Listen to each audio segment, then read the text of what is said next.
fitiavako mimoza, ny fitiavako mimoza,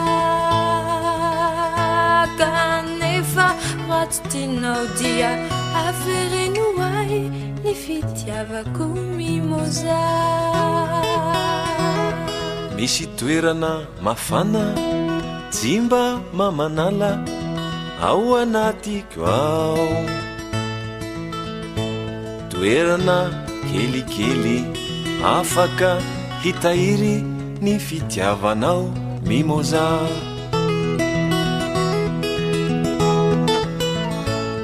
Manimanitra daholo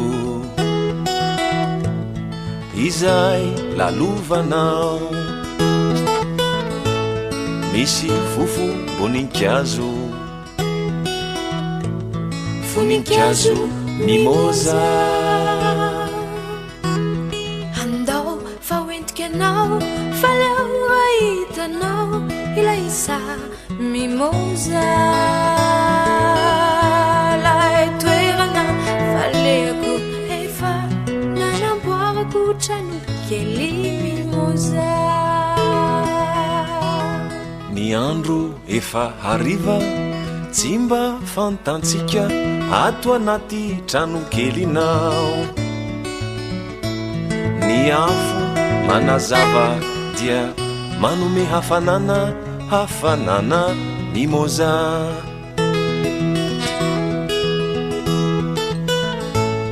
Ny aizina mangina efa manery antsika, handao ty trano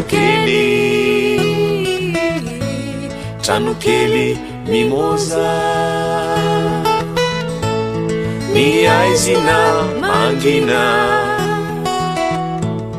efa manery antsika, handao ty trano kely mimoza. Rasendra tseo iza, rasendra lasy iza, de zao no zavatra ataonao